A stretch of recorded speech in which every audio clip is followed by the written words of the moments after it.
प्रयागराज में 13 जनवरी से शुरू हुआ महाकुंभ आखिरकार 26 फरवरी महाशिवरात्रि के दिन अंतिम अमृत स्नान के साथ संपन्न हो गया है।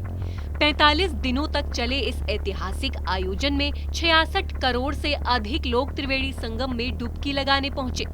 महाशिवरात्रि के दिन भी भारी भीड़ रही और हर हर महादेव के जयकारों से संगम तट गूंज उठा।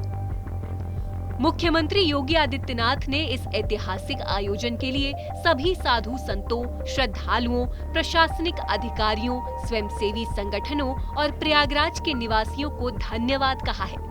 उन्होंने कहा है कि महाकुंभ केवल एक धार्मिक आयोजन नहीं था, बल्कि ये समरसता, एकता और श्रद्धा का अद्भुत समागम था। प्रधानमंत्री नरेंद्र मोदी के मार्गदर्शन में इसे मानवता का महायज्ञ करार देते हुए योगी आदित्यनाथ ने कहा कि इस महाकुंभ को पूरी दुनिया लंबे समय तक याद रखेगी।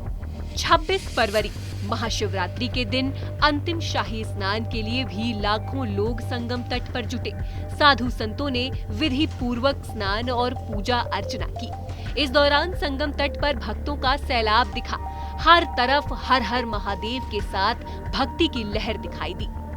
प्रयागराज में बीते 45 दिनों से चल रहे इस भव्य और ऐतिहासिक आयोजन ने महाशिवरात्रि के दिन भी आस्था का अद्भुत उदाहरण पेश किया।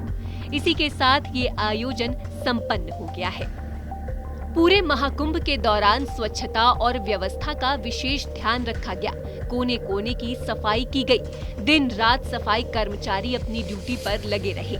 गुरुवार को मुख्यमंत्री योगी आदित्यनाथ प्रयागराज पहुंचे और उन्होंने अरेल घाट पर स्वच्छता अभियान में भाग लिया और गंगा आरती भी की। इसके अलावा उन्होंने स्वच्छता कर्मियों, नाविकों और स्वास्थ्य कर्मियों के योगदान की सराहना की और उनके सम्मान में आयोजित कार्यक्रम में भी शामिल हुए। सीएम योगी ने स्वच्छता कर्मियों के साथ भोजन भी किया। गुरुवार को संगम पर मुख्यमंत्री के कई कार्यक्रम रहे। उन्होंने यूपी रोडवेज के चालकों परिचालकों से भी बात की और उनकी समस्याएं सुनी। इसके बाद उन्होंने बड़े हनुमान जी के दर्शन किए और प्रदेश की सुख समृद्धि की कामना की। माना जाए तो महाकुंभ का प्रभाव सिर्फ धार्मिक स्तर तक सीमित नहीं रहा है, बल्कि इसने प्रयागराज की अर्थव्यवस्था को भी नई ऊंचाइयां दी हैं। देश विदेश से आए लाखों लोगों की वजह से यहाँ के पर्यटन और व्यापार को जबरदस्त बढ़ावा मिला। सूचना है कि महाकुंभ के दौरान स्थानीय व्यवसायों में भी काफी उछाल देखने को मिला। महाकुंभ ने सामाजिक समरसता को भी मजबूत किया, जहाँ हर जाति, धर्म और वर्ग के लोग एक साथ देखने को मिले। मुख्यमंत्री ने महाकुंभ के आयोजन में प्रयागराज के स्थानीय लोगों की भूमिका की भी सराहना की है। उन्होंने कहा है कि प्रयाग वासियों की मेहमान नवाजी और धैर्य ने इस आयोजन को और भी खास बना दिया। साथ ही मेला प्रशासन, पुलिस प्रशासन, गंगा सेवक, नाविक, स्वयंसेवी संगठन, धार्मिक संस्थाएं और सरकार से जुड़े तमाम विभागों के सहयोग से ये आयोजन विश्व स्तरीय स्तर पर सफलतापूर्वक संपन्न हुआ है।